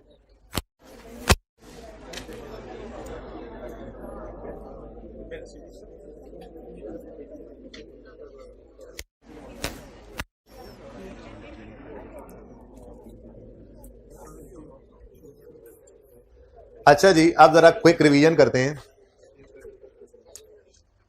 यार। ये वाली तुझे मुझे खेलनी सिखाना, कभी मुझे नहीं आता। अच्छा हाँ जी, अच्छा जी, परपेचुअल सिस्टम की निशानी इन्वेंट्री सिस्टम, इन्वेंट्री अकाउंट बनता है, ठीक है, और चीजों का आना और जाना दोनों रिकॉर्ड किए जाते हैं। कॉस्ट निकालनी है तो डिटेल्ड इन्वेंट्री कार्ड बनेगा, ठीक है। उसके बाद अगली निशानी जो बड़ी है ट्रायल में नजर आएगी कि परचेज का काउंट वजूद में है ही नहीं, ठीक है, और कॉस्ट ऑफ सेल्स और क्लोजिंग स्टॉक ट्रायल में नजर आ रहे हैं। अदर इन्फॉर्मेशन क्लोजिंग स्टॉक के बारे में कुछ नहीं बता रही, अगर कुछ बताएगी भी तो वो ये बात होगी कि क्लोजिंग स्टॉक में गलती होगी। यार ये बंद ही कर दो, मतलब कि क्लोजिंग स्टॉक ज्यादा हो गया या कम हो गया तो उसका तरीका वैसे ही सिखाया, उसको बढ़ा लेंगे, करेक्शन कर लेंगे, वो करेक्शन इस तरह से हो सकती है, गलती हो सकती है, ठीक है। और उसके बाद फिर इनकम स्टेटमेंट और बैलेंस शीट, यहां पर भी आसानी होगी। मैं आपको ये बताऊं कि हमने ये वाला इन्वेंट्री अकाउंट ही अगले टॉपिक्स में यूज करना है, ठीक है। चाहे मैं IAS 8 में इसको यूज करूंगा, तकरीबन हर सवाल के अंदर कैश फ्लो में वो पड़ा हुआ है, ठीक है। NPO के हर सवाल के अंदर ये बनेगा जो हमने सवाल करने हैं। इन्वेंट्री का लेजर बनाया करूंगा मैं, आपको वहां पर याद भी कराऊंगा। Opening, purchases, cost of sales और क्लोजिंग, ये 4 चीजें उसमें आया करेंगी। तो हमने तो यही लेजर बनाना है। रिवीजन के फायदे बहुत हैं, आज की क्लास बड़ी अहम थी। अब इस पूरे सिनेरियो में से कुछ सवाल है किसी का, तो वो पूछ, तो सवाल जी। कॉस्ट ऑफ डिस्पोजल, किस चीज की डिस्पोजल? सेलिंग कॉस्ट ना बेटा जीपी के बाद सेलिंग एक्सपेंसेस के अंदर आ रही होती है। नहीं, हम नहीं करते यहाँ पर। प्योर कॉस्ट जीपी निकालना है, ग्रॉस प्रॉफिट। तो यहाँ पर चीजों की सेल और यहाँ पर उन चीजों को खरीदने की कॉस्ट, फिर उसके बाद अदर एक्सपेंसेस इधर पड़े, वरना तो फिर आपके प्रॉफिट लॉस की शक्ल ही ऐसी ना हो। फिर तो हर चीज ही सेल के लिए है, फिर तो एडमिन सैलरीज भी इसी सेल के लिए है, फिर तो फाइनेंस कॉस्ट में लोन जो लेकर फाइनेंस कॉस्ट पे किसी बिजनेस के लिए ऐसी सेल के लिए है, फिर तो बस सेल लेस कॉस्ट सेल ही बन जाए, ठीक है। और कोई सवाल? चलें आगे। अच्छा जी, अब कुछ समझ आया? डिटेल्ड इन्वेंट्री कार्ड बनेगा, इन्वेंट्री का अकाउंट बनेगा, आना जाना रिकॉर्ड करेगा, ठीक है। उसके बाद फिर ये सारी कहानी, ठीक है जी। अब अगला सवाल करते हैं, क्वेश्चन नंबर 2। अच्छा, इसमें ना एक बात बता रहा हूं आपको, अब आपने किसी को ये बतानी नहीं है प्लीज। इस सिस्टम में उमर यूज कर रहा था परपेचुअल सिस्टम, इसमें शुजात यूज कर रहा है पीरियोडिक सिस्टम। ये बात आप बेशक जिसको मर्जी बता दें, मैं इसकी नहीं कर रहा था बात। असल बात पता है क्या है, जो आपने किसी को नहीं बतानी, सुनो और सुन लो, चुप कर जाओ, सारा मूड ऑफ कर देते हो, बस सुन लो फिर ऐसे ही। अच्छा चलो, फिर मैं एक बार कोशिश करता हूं। जो बात मैं बताने लगा हूं ये किसी को बतानी नहीं है। वो बात ये है कि ये एक ही सवाल है, क्वेश्चन 1 और 2 दरअसल सेम सवाल है, सिर्फ डाटा का तरतीब चेंज की और सवाल हल करने का तरीका बदल गया है। इंपॉर्टेंट बात, इसलिए एक सवाल इसी तरह से दोनों ये वाले रखे हुए हैं, ठीक है। यहां पर ओपनिंग स्टॉक में 5 यूनिट थे, परचेज 5, 10, 20 हुए। ओपनिंग स्टॉक 5 यूनिट्स हैं, 5, 10, 20 हुए, कॉस्ट भी सेम है यहां तक। लेकिन आगे देखो तो सेल्स का डेट वाइज रिकॉर्ड अवेलेबल नहीं है। यानी अगर सेल का डेट वाइज रिकॉर्ड अवेलेबल नहीं होगा तो परपेचुअल सिस्टम वाला डिटेल्ड इन्वेंट्री कार्ड फिर नहीं बन सकता। परपेचुअल सिस्टम हम यूज ही नहीं कर सकते। यानी परपेचुअल सिस्टम को यूज करने के लिए सेल्स का डे वाइज रिकॉर्ड अवेलेबल होना जरूरी है, ठीक है ना। अगर नहीं होगा तो ये कार्ड नहीं बन सकता, ठीक है। चीजों का जाना हर सेल के ऊपर रिकॉर्ड नहीं हो सकता क्योंकि सेल की डेट का ही पता नहीं चल रहा। सवाल की हद तक कह रहा हूं, प्रैक्टिकली तो चीजें अवेलेबल होती हैं, आपके पास चॉइस होती है कि आपने कौन सा सिस्टम लगाना है। तो ये जो छोटी ऑर्गेनाइजेशन होती हैं नॉर्मली पीरियोडिक, बड़ी भी अक्सर कर लेती हैं, लेकिन परपेचुअल सिस्टम आपको अब तो यूज होता अक्सर नजर आता है। आप बड़े बड़े स्टोर्स पर जाएं तो वहां पे जब आप चीजें खरीद कर लाते हैं ढेर सारी वो टोकरे में रख के, तो वो जब वहां पर उनके काउंटर पे रखते हैं तो उनके पास एक स्कैनर होता है जिसके साथ वो टींट टींट टींट करते हैं। वो जो टींट होता है ना, बेसिकली वो इन्वेंट्री का जाना रिकॉर्ड हो रहा होता है। वो जब जैसी टींट होता है ना, इन्वेंट्री अकाउंट क्रेडिट होता है। ये इन्वेंट्री का जाना रिकॉर्ड परपेचुअल सिस्टम यूज कर रहे होते हैं वो टींट टींट वाले, ठीक है ना। तो यहां पर शुजात के पास वैसा सिस्टम नहीं है। अब रिक्वायरमेंट है, बाकी सवाल सेम है, कोई शायद ये थोड़ी तरतीब बदल गई हो तो बदल गई हो। ये को मेरे ख्याल में ऊपर कितना 50-80 वो भी सेम ही है, बिल्कुल सेम है। एंटरटेनमेंट यूटिलिटी हाँ सब बिल्कुल सेम है, ठीक है। सिर्फ यहां पर थोड़ा डाटा बदला और बिजनेस का नाम बदल दिया, ठीक है। अब क्या कुछ बदल जाएगा इस एक से कि पीरियोडिक इन्वेंट्री सिस्टम यूज कर रहा है। सबसे पहली रिक्वायरमेंट है उसकी calculate cost of closing stock. यहाँ पे इन्वेंट्री कार्ड नहीं बनेगा, शॉर्टकट है। शॉर्टकट कौन सा शॉर्टकट है? ये वही शॉर्टकट है जो मैंने पड़ोले वाला आपको बताया था। किधर का मेरा पड़ोला? पड़ोले पड़ोले ये क्लोजिंग स्टॉक की हमने क्वांटिटी निकालनी, क्योंकि मैंने आपको बताया पीरियोडिक सिस्टम में हमने क्लोजिंग स्टॉक निकालना होता है फिजिकल काउंट से। तो पड़ोले में से गंदम निकाल के वेट कर लेंगे, ठीक है। या अगर आपकी गुड्स पड़ी हैं तो आप उनको काउंट कर लेंगे, 1 2 3 4 10 20 इतने यूनिट्स पड़े हैं, ठीक है। तो वेट करेंगे या काउंट करेंगे, फिजिकली काउंट करके क्वांटिटी निकालेंगे। स्टेप 1 में आप क्या करेंगे? पीरियोडिक सिस्टम में क्वांटिटी निकालेंगे, ठीक है। उस क्वांटिटी को निकालने के बाद आप FIFO या एवको कोई एक अजम्पशन लेंगे और रेट वो वाला लगाकर आप क्लोजिंग स्टॉक की कॉस्ट निकालेंगे। तो यही वो शॉर्टकट था जो मैंने पहले दिन ही सिखा दिया। इस सवाल पे अप्लाई करते हैं। मैंने कॉस्ट ऑफ क्लोजिंग स्टॉक निकालनी है पीरियोडिक सिस्टम में। क्वेश्चन 2 है, क्या रिक्वायरमेंट है? Cost of closing. FIFO में भी निकालते हैं, अभी एवको में भी निकालते हैं। सबसे पहला काम क्या है? हमें क्वांटिटी चाहिए फिजिकल काउंट वाली, ठीक है। क्वांटिटी हमारे पास अभी नहीं है, ठीक है। क्वांटिटी मिल जाए, FIFO वाली अजम्पशन एवको वाली अजम्पशन लेके हम निकाल लेंगे, ये कॉस्ट ऑफ क्लोजिंग स्टॉक निकल आएगी। वो डिटेल्ड कार्ड में आने की जरूरत ही नहीं है, ठीक है। सवाल पढ़ते हैं। ओपनिंग 5 यूनिट से परचेज किए 5 10 20, ठीक है। और क्लोजिंग स्टॉक में 8 यूनिट्स पड़े हैं। तो क्लोजिंग स्टॉक कितने यूनिट्स हैं? सवाल ने कैलकुलेट करके मैं बताया हूं। तो क्लोजिंग स्टॉक की क्वांटिटी कितनी है? 8। अब पहली अजम्पशन हमने ली FIFO क्या कहता है जी? फर्स्ट इन तो फर्स्ट आउट, यानी ये जो 8 यूनिट्स पड़े होंगे ये मोस्ट रिसेंट वालों में से पड़े होंगे। अब हम आए, सवाल को देखा, सवाल ने हमें देखा, हमने सवाल को देखा, और 8 यूनिट्स हैं, तो मतलब आखिरी ये 5 भी बिक गए होंगे। अच्छा, सेल कितनी है? सेल कितने यूनिट्स हुए ये नहीं बताया उसने। देखो 5 पड़े थे और ये 35 खरीदे, 5 पड़े थे 35 खरीदे, तो टोटल 40 अवेलेबल फॉर सेल थे। अभी भी 8 पड़े हैं। एक छोटी सी वर्किंग सिखाता हूं, अभी नहीं तो फिर कभी इस्तेमाल हो जाएगी। क्वांटिटेटिव रेकंसिलिएशन, क्वांटिटी के अंदर ये रेकंसिलिएशन बना लिया करो। क्या? ओपनिंग हमारे पास पड़े थे 5 यूनिट, परचेज किए 35, तो अवेलेबल फॉर सेल कितने हैं? 40। अब 2 चीजें बता सकता है यहां पे। आपको क्लोजिंग स्टॉक बता दे तो आप कॉस्ट ऑफ सेल निकाल सकते हो, सेल निकाल सकते हो, सेल कितने यूनिट्स पे। और अगर सेल बता दे तो उससे क्लोजिंग स्टॉक। सिंपल सी बात है, 40 अवेलेबल हैं। वो यूं कह दे 32 बिक गए, तो आपको इसका मतलब 8 पड़े हैं। या वो यूं कह दे 40 अवेलेबल हैं और 8 स्टॉक में, 40 अवेलेबल फॉर सेल थे, 8 अभी भी पड़े हैं, तो आपको इसका मतलब 32 बिक गए। दोनों बातों से कोई एक बता सकता है, तो दूसरी हम बैलेंस की निकाल लेंगे, ठीक है। तो सवाल में क्या बताया कि क्लोजिंग स्टॉक अभी भी पड़ा है 8, तो हम मतलब 32 क्या है? ओल्ड, ठीक है। सेल्स 32 क्या है? सेल्स। तो 32 यूनिट सेल हुए हैं। तो अगर 32 यूनिट सेल हुए हैं तो मतलब A5 भी गए, A5 भी गए, A10 भी गए, और इस 20 में से भी काफी सारे गए। तो ये जो क्लोजिंग में 8 यूनिट पड़े हैं ये इन्हीं 20 में से होंगे।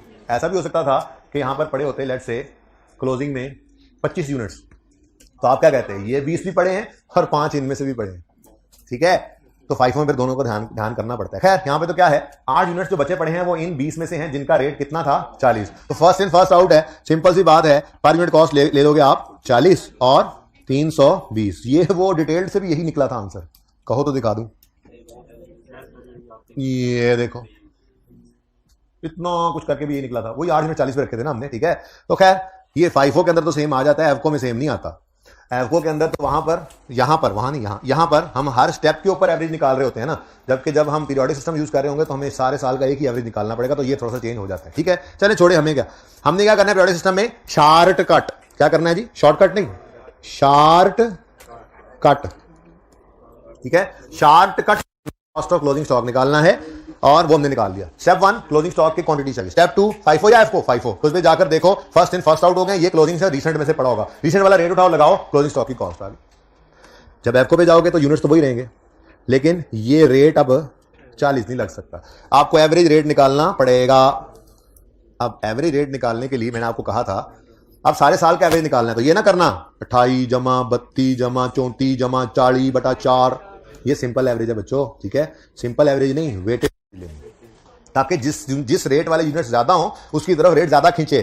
ठीक है, मिसाल के तौर पे मैं कहता हूं जी, आपके पास आपने ना 100 रुपए के टोटल स्टॉक खरीदा है, और हर ये टोटल कॉस्ट मैं बताई। ठीक है ना, क्या है ये? मैंने आपको कहा जी आपकी ना टोटल कॉस्ट 100 रुपए बनी। आपने कहा अच्छा, आपने कहा जी हमने यूनिट्स कितने खरीदे हैं? मैंने कहा बच्चों आपने ना टोटल 20 यूनिट्स खरीदे हैं, तो फिर आप क्या कहोगे? इसका मतलब मुझे एक यूनिट कितने में पड़ा? 5 रुपए में। ठीक है ना, तो ये सिर्फ एक के लिए नहीं, सबके लिए करना है, यानी हमने total cost over total units करने हैं। अब टोटल कॉस्ट सिर्फ ओपनिंग वाली नहीं है, परचेज वाली सारे के सारे ही हैं, तो ये वाली total cost divide by total units वाली हमने अब जो है ना वो वर्किंग करनी है। कैसे?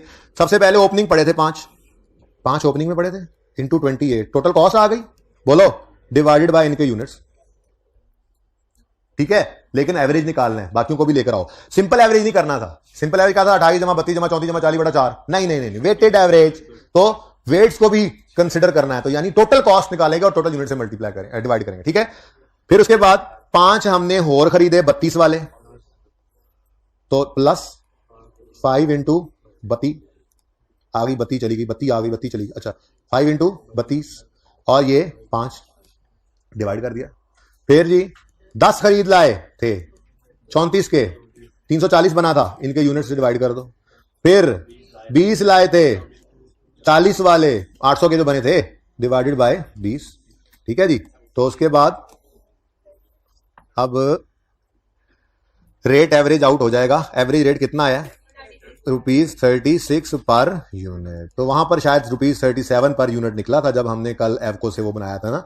असल में ये एवरेज रेट चेंज हो गया ना, यहां पे हमने पूरे साल का एवरेज एक ही बार निकाला है, जबकि ये जब कॉस्ट कार्ड बना रहे थे तो हर परचेज की मूवमेंट जब होती थी हम नया रेट कैलकुलेट करते थे, इसलिए एवरेज के अंदर आकर क्लोजिंग स्टॉक की कॉस्ट बदल जाएगी। यहां पर आखिर में एवरेज लगा था 37, अभी हमने जो सारे साल का एवरेज आउट किया तो वो 36 बना है। ठीक है ना, चलो जी, ये क्या है जी? एवरेज कॉस्ट रेट, यानी वेटेड एवरेज होता है ये दरअसल। ठीक है, तो ये यहां पर आ गया 36 को आपने मल्टीप्लाई किया 8 से तो 288 आ गया। ठीक है, ये हमने क्या निकाला है जी? पीरियोडिक सिस्टम में cost of closing stock, FIFO में भी और एवको में भी। ये मैं कह रहा था कि अगर परपेचुअल सिस्टम में कॉस्ट ऑफ क्लोजिंग स्टॉक निकालनी है तो ये इंट्रो वाली रीजन अब जान ही नहीं छोड़ रही है ना, बोर हो रहे हो ना, बहुत इंपॉर्टेंट है, बहुत इंपॉर्टेंट है ये। तुम पूरे एक हफ्ते से बोर हो रहे हो, तुम्हें करेक्शन ऑफ एरर। अच्छा जी, ये बहुत इंपॉर्टेंट डिस्कशन है जी इन्वेंट्री की पूरी। अब आगे जितने भी टॉपिक्स है उनमें इसने चलना है, तो वहां पे फिर मैंने लिफ्ट नहीं करानी है आपको, ये सारी लिफ्ट मैंने इकट्ठी करा दी। ठीक है, रोज रोज के रोने से एक बार ही बंदा थोड़ी कोशिश कर ले हैं जी। तो cost of closing stock perpetual system से निकालना हो तो detailed inventory card, periodic system निकालना हो तो शॉर्ट। ठीक है, स्टेप 2 मतलब अगला काम जर्नल एंट्रीज है। ठीक है, अब भी 10 मिनट पड़े हैं। जर्नल एंट्री इज, ओ भाई ना इज नहीं, journal entry is, journal entry है, इज है पीरियोडिक सिस्टम में क्लोजिंग स्टॉक की जर्नल एंट्री इज है, इज है, लेकिन टाइम बचा तो मैं देखूंगा इसको। फिलहाल इसके अलावा इसकी था आपने जगह आपने छोड़ देनी है। ठीक है, एंट्रीज जब करनी है तो। अब पीरियोडिक सिस्टम है, उसने तो कहा है फिर वही लेडजर बनाओ, लेकिन हम तो साथ में ये जैसे यहां लिखा था also pass JEs, also pass journal entries. ठीक है जी, ऊपर यार ये ऐसे नहीं लिखा था, ठहरो, आप कहोगे एक ही एंट्री पास करनी जी, जर्नल एंट्रीज पास करते हैं। अब कोई कार्ड कूड कोई नहीं है। ठीक है, अब हमें सवाल से ही डाटा उठाना पड़ेगा। तो यह सवाल है जी हमारा, ओपनिंग स्टॉक की एंट्री होती है is, but I am not telling you at the moment. Time बचा तो दूसरी क्लास को नहीं बता सके, टाइम मुक गया था। ठीक है, मुझे लगता है यहां पे भी मुक जाएगा, लेकिन बच गया तो थोड़ी सी आपको बात कर दूंगा। ठीक है, आपने 12 फिर पूरा करना है सवाल को। ओपनिंग स्टॉक की एंट्री होती है, इसलिए अभी करवा नहीं रहा, ओपनिंग की भी होती है, क्लोजिंग की भी होती है, परपेचुअल में नहीं होती क्योंकि वहां लेजर बनता है, तो उस लेजर का ओपनिंग बीडीसीडी लिख लेते हैं, लेकिन पीरियोडिक में इन्वेंट्री का लेजर नहीं है, तो ओपनिंग क्लोजिंग स्टॉक की एंट्री करना पड़ती है। ओके, परचेजेस 5 यूनिट्स खरीदे 32 रुपए के हिसाब से, तो यहां से आपको खुद फिगर निकालनी पड़ेगी। ये दोनों कट्ठे सवाल थोड़ी निकाल यार मैं उधरों देखना, ऐसे थोड़ी होगा, ये सवाल होगा या वो सवाल होगा, ठीक है ना। तो या कार्ड बनेगा या नहीं बनेगा, ठीक है। तो कार्ड नहीं बना हुआ ना इस वक्त, अज्यूम ये कर रहे हैं, क्वेश्चन 2 अलग अलग है, ठीक है, 1 और 2। तो आपने स्टॉक परचेज किया है 32 रुपए के 5 यूनिट्स, तो 5 इंटू 32 करके बताओ कितनी परचेज एंट्री करोगे। इन्वेंट्री डेबिट, इन्वेंट्री आई नहीं आना, यहां पे पी आना है, परचेजेज डेबिट क्रेडिटर्स, वही ये सवाल बाकी सब वही लिखा हुआ है कि क्रेडिट सेल है, क्रेडिट परचेज है, सब कुछ बाकी वैसा ही है, ठीक है ना। तो परचेजेस डेबिट क्रेडिटर क्रेडिट, आया फर्क। ये देखो यहां इन्वेंट्री जब गुड्स खरीदी थी तो चीजें परचेज के मौके पर एंट्री क्या की थी 160 से, inventory debit creditor credit. Periodic system में परचेजेस डेबिट क्रेडिट, ठीक हो गया। चलें आगे, नेक्स्ट 10 यूनिट्स खरीद लाए 34 रुपए के हिसाब से, तो 340 रुपए की परचेज की और एंट्री पास की हमने परचेजेस डेबिट क्रेडिटर्स क्रेडिट, कितना सी मुंह डिंगा करते करते भूल गए हम फिगर क्या थी। ओके, उसके बाद क्या हुआ, देयर इज नो सेल, भाई there is no sale data, कि आप कहो बीच में 19 को सेल हुई है, कोई सेल नहीं है, इसलिए तो डिटेल इन्वेंट्री कार्ड नहीं बना है। अब सेल की एंट्री एक ही बार एंड पे करेंगे गुड्स निकाल के, मजबूरी है, ठीक है, सही है ना।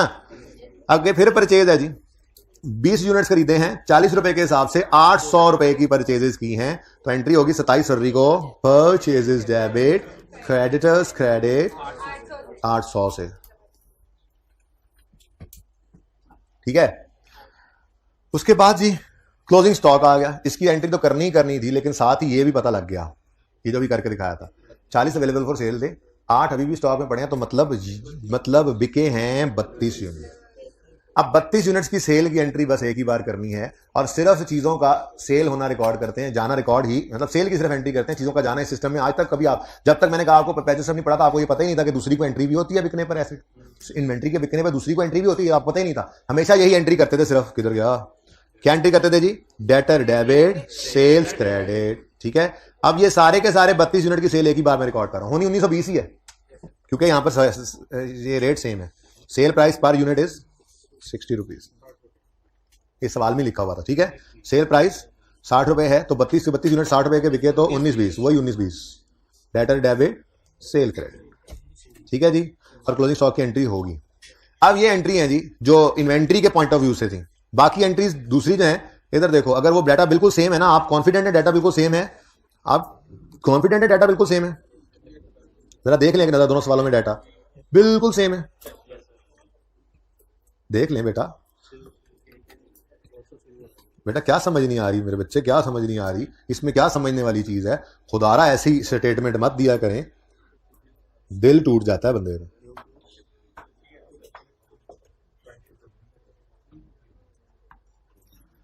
मैं पढ़ाता हूं, ऐसी कैसी जान थोड़ी छूटने लगी, ऐसे दोनों की लगा तड़ी जान छूट जाएगी एड्डी छेती। ये देखें जी, ये हो गया जी ओपनिंग स्टॉक एंट्री छोड़ी हुई है, परचेजेज होंगी, फिर सेल्स की एंट्री कर दी। अब ये एडिशनल इन्फॉर्मेशन में ये entertainment expense, utility expense, repair expense, उन्होंने कहा था यहां पर भी कि ये पेमेंट्स जो हैं एक्सपेंसेस की कैश में हुई हैं, तो इन सब की एंट्री क्या बनेगी, ये वाले एक्सपेंसेस डेबिट कैश क्रेडिट, तो यही एंट्री की है मैंने, किधर गई है, ये वाले एक्सपेंसेस डेबिट कैश क्रेडिट, बाकी सवाल सेम था ना। नेक्स्ट, उसके बाद पॉइंट 2 में आए, परचेज सेल्स क्रेडिट में है, हाँ जी वो पहले हमने देख लिया था। पेमेंट रिसीव्ड हुई है 1520 की डेटर से, कैश डेबिट डेटर क्रेडिट, तो वैसे तो सिर्फ इन्वेंट्री और परचेज का है। अब देखो कॉस्ट ऑफ सेल वजूद में नहीं आएगा, सिर्फ परचेज का लेजर बनेगा घर पे जब आप बनाओगे तो, ठीक है, जो रिक्वायरमेंट है। उसके बाद payment made to creditors was 1200 रुपए, ठीक है, तो वही क्रेडिटर डेबिट कैश क्रेडिट 1200। उसके बाद 2 ओपनिंग बैलेंसेस गिवन है, एक है कैश, दूजा है कैपिटल, ठीक है। अब सवाल खत्म हो गया। अब यहां पे आप क्या करोगे, इसके बाद आपने बनाने हैं लेजर्स। जब आप लेजर्स बनाओगे तो आपके पास लेजर बनेगा परचेजेस का, और चीजों का जाना रिकॉर्ड नहीं हो रहा तो दूसरी तरफ कॉस्ट ऑफ सेल का लेजर नहीं बनेगा। अब परचेजेस का क्लोजिंग आएगा, वो ट्रायल में नजर आएगा, परचेजेस ट्रायल में नजर आएगा आपको, ओपनिंग स्टॉक ओपनिंग कैपिटल, और क्लोजिंग स्टॉक जो आपने निकालना है वो अदर इन्फॉर्मेशन में ट्रायल के नीचे दिखाना है आपने, ठीक है। तो ये सवाल मैं इंशाल्लाह 5 मिनट में कंप्लीट करवाऊंगा कल, लेकिन आपने इसको कर लेना है, ठीक है। टाइमथी और सिब्बी यही अभी तक होमवर्क में है, यही 2 ही मैंने करवाने हैं, जब तक नहीं है मैंने करवाया तो ये होमवर्क में ही है। बाकी इसको अच्छे तरीके से रिवाइज करके आना। जिंदगी रही तो कल होगी मुलाकात। अल्लाह हाफ़िज़।